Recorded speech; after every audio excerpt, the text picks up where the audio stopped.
প্ৰত্যাহ্বান জানাই এবাৰ গৌৰব গগৈৰ নেতৃত্বত কংগ্ৰেছত বিশাল যোগদান কাৰ্যসূচী হল বিজেপিক প্ৰত্যাহ্বান জানাই গৌৰব গগৈৰ যোগদান কাৰ্যসূচীত কংগ্ৰেছত যোগদান কাৰ্যসূচীত কেনেদৰে ৰাইজক ভাষণ প্ৰদান কৰিলে আৰু হিমন্ত বিশ্ব শৰ্মা চৰকাৰৰ ১.৫ বছৰ ভিতৰত যে পতন ঘটিব সেই কথাও আজি গৌৰব গগৈয়ে উল্লেখ কৰিলে আমি এই মুহূৰ্তত জনাইছো যে ডিব্ৰুগড়ত বিশাল যোগদান কাৰ্যসূচী অনুষ্ঠিত হল এই যোগদান কাৰ্যসূচীত গৌৰব গগৈয়ে ভাষণ প্ৰসংগত হিমন্ত বিশ্ব শৰ্মা চৰকাৰে কেনেদৰে জনতাক কুঙা কৰিছে সেই সন্দৰ্ভত প্ৰদান কৰিলে ভাষণ একেটা সময়তে হিমন্ত বিশ্ব শৰ্মাক প্ৰত্যাহ্বান জনাই গৌৰব গগৈয়ে যিটো সময়ত যোগদান কাৰ্যসূচী অনুষ্ঠিত কৰিছিল ডিব্ৰুগড়ত তাৰ মাত্ৰ কেইটামান মুহূৰ্তৰ পূৰ্বে হিমন্ত বিশ্ব শৰ্মাই কেনেদৰে ডিব্ৰুগড়ত বাহৰ পাতিছিল আৰু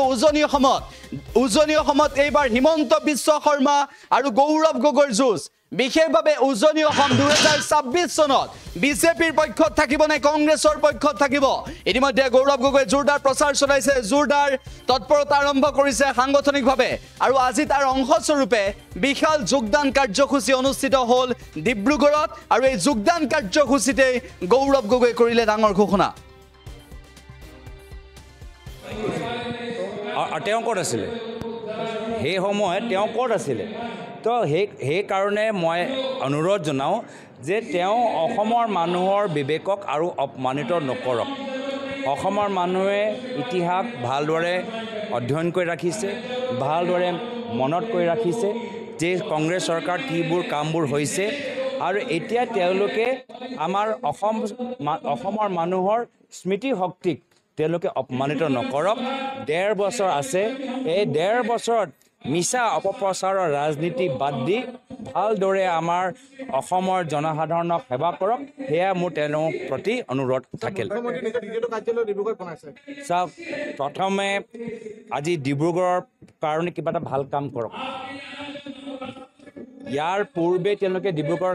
ভিতৰত কাৰ্যালয় বনোৱা নাই কিন্তু যেতিয়া দেখিলে বানপানী যেতিয়া হ'ল ডিব্ৰুগড় টাউনৰ ভিতৰত যেতিয়া পানী যেনেকৈ সোমাই গ'ল তেতিয়া গম পাই গৈছে কি ডিব্ৰুগড়ৰ মানুহ কিমান ক্ষোভিত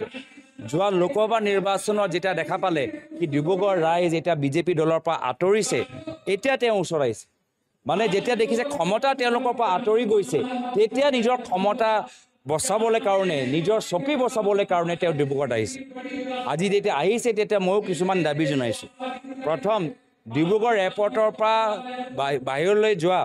অন্য ৰাজ্যলৈ যোৱা সন্ধিয়া সময়ত কোনো ইয়াত প্লেন এয়াৰপৰ্ট এয়াৰলাইন নাই কানেক্টিভিটি নাই আমাৰ দুপৰীয়া ৩টা-৪টা বজাৰ পিছত একো ফ্লাইট নাই সেইটো কৰক ইয়াৰ পৰা আমাৰ হাইৱে অৱস্থা সকলোৱে দেখিছেই হাইৱে অৱস্থা সেইটো কৰক ইয়াৰ পৰা আমাৰ যে বাগানৰ আটাইতকৈ বেছি আমাৰ শ্ৰমিকসকল আছে তেওঁলোকৰ আজি কেগৰ ৰিপৰ্ট ওলাইছে কেগৰ ৰিপৰ্ট জৰিয়তে আমি গম পাইছোঁ যে অসমৰ চাহ জনগোষ্ঠী উন্নয়ন বিভাগ পইচা ব্যৱহাৰ কৰাৰ ক্ষেত্ৰত ব্যৰ্থ হৈছে বাগানৰ ভিতৰত স্কুলবোৰ ভালদৰে চলা নাই বাগানৰ ভিতৰত হস্পিটেলবোৰ ভালদৰে চলা নাই সেইখিনি তেওঁলোকে কাম কৰক এম্বুলেন্সৰ অভাৱ আছে কাজিৰঙাত গোলাঘাট জিলাত তেওঁলোকে এম্বুলেন্স দিলে কিন্তু যিমান এম্বুলেন্স ডিব্ৰুগড় জিলাত দিব লাগিছিল তেওঁলোকে দিয়া নাই তো এই কামবোৰ কৰক এই ধৰণৰ যে তেওঁলোকে ভাবিছে যে অলপ কাৰ্যালয় খুলিলেই যে মানুহে তেওঁলোকক ভোট দিব নহয় ভোট আজি কাৰ্যালয় খুলিবলৈ দিয়া নাই ভোট কাম কৰিবলৈ দিছে আৰু আজিৰ তাৰিখত তেওঁ নিজৰ ব্যক্তিগত ধন সম্পত্তি বৃদ্ধি কৰাতকৈ ৰাইজে আৰু একো কাম ইয়াত দেখা পোৱা নাই যিকোনো খবৰৰ বাবে যোগাযোগ কৰক 7099017330 অথবা 7099017390 নম্বৰত যিকোনো খবৰৰ বাবে যোগাযোগ কৰক 7099